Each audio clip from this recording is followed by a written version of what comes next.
पिताजी जल्दी चलिए, वरना मैं आज स्कूल में देरी से पहुंचूंगा। मेरी टीचर बहुत गुस्सा करती है। हाँ हाँ बेटा, अभी चलते हैं, बस 2 मिनट रुको। तभी रमेश की पत्नी कमरे से बाहर आती है और रमेश से कहती हैं, सुनिए जी, आज शाम को आप ऑफिस से जरा जल्दी घर आ जाइएगा। याद है ना, आज आपको मुझे शॉपिंग कराने के लिए लेकर जाना है। अरे भाग्यवान, इस महीने हाथ जरा तंग है। मेरी मानो तो शॉपिंग का विचार कुछ दिनों के लिए अपने दिमाग से निकाल ही दो। मैं तुम्हें अगले महीने पक्का शॉपिंग कराने ले जाऊंगा। अभी मुझे चलना चाहिए, वरना राजू को स्कूल पहुंचने में देर हो जाएगी। देखिए जी, अब आपके ये बहाने पुराने हो चुके हैं। मैं कुछ नहीं जानती। आज शाम को मुझे शॉपिंग करने जाना है, मतलब जाना है। आगे आपकी मर्जी।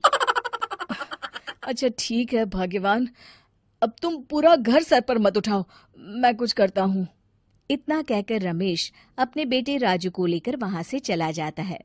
घर से निकलने के लिए रमेश जैसे ही अपनी मोटरसाइकिल शुरू करता है, तभी उसकी माँ उसे आवाज देकर कहती है, अरे रमेश, आज शाम को मुझे कुछ पैसे दे देना। याद है ना, मैंने तुझसे कहा था कि मुझे मंदिर में चढ़ावा चढ़ाना है।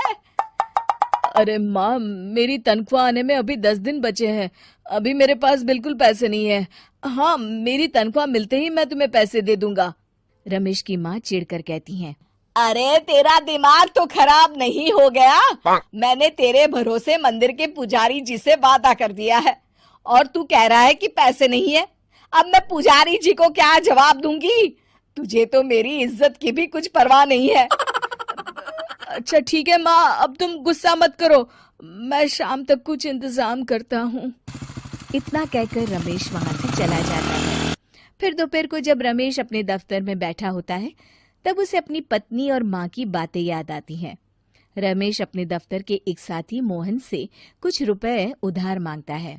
अरे भाई मोहन, मेरा एक छोटा सा काम कर दो, मुझे कुछ रुपयों की सख्त जरूरत है। मुझे कुछ दिनों के लिए क्या तुम रुपए उधार दे सकते हो? अरे रमेश भाई, मैं तुम्हें पैसे उधार तो दे सकता हूँ, लेकिन मुझे वक्त पर पैसे लौटा देना। वैसे भी मेरा मानना है कि दोस्ती यारी में कभी पैसों का व्यवहार नहीं करना चाहिए। ये कहावत तो तुमने सुनी ही होगी कि उधार प्रेम की कैंची है। मैं नहीं चाहता कि पैसों को लेकर हमारा रिश्ता खराब हो। अरे मोहन, तुम बिल्कुल चिंता मत करो, मैं तुम्हारे पैसे वक्त पर लौटा दूंगा। फिर मोहन रमेश को पैसे दे देता है। शाम को घर आकर रमेश कुछ पैसे अपनी माँ को देता है और साथ ही अपनी पत्नी को भी शॉपिंग कराने बाजार लेकर जाता है।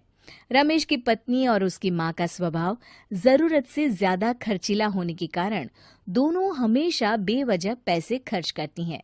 फिर एक दिन, सुनिए जी, अगले हफ्ते हमने छुट्टियों में कहीं बाहर जाने का प्लान बनाया था।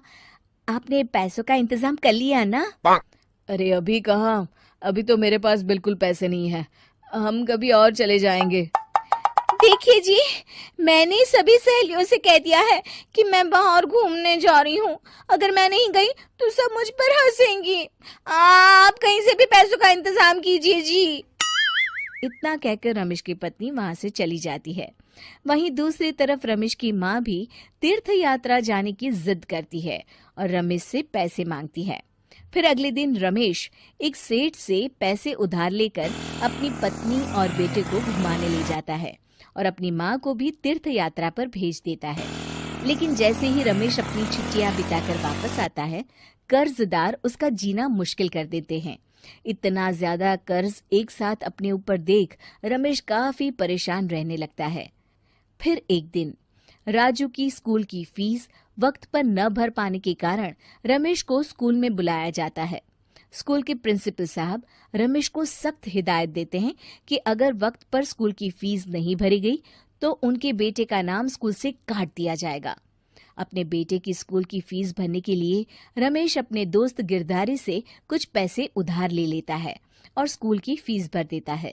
रमेश की माँ और उसकी पत्नी खर्चे और घर की जिम्मेदारी संभालते संभालते धीरे धीरे रमेश पूरी तरह कर्ज में डूब जाता है और तभी एक दिन दफ्तर में काम करते समय रमेश की तबीयत अचानक बिगड़ जाती है और वो बेहोश होकर गिर पड़ता है। उसे जल्दी से पास के एक अस्पताल में भर्ती कराया जाता है। रमेश के घर वालों को ये बात पता चल जाती है तो वे सभी अस्पताल पहुंचते हैं। अस्पताल के डॉक्टर साहब उन्हें बताते हैं, देखिए, देर रात तक जागने और जरूरत से ज्यादा काम करने की वजह से इन्हें चक्कर आ गया था। बेहतर यही होगा कि इन्हें कुछ दिनों के लिए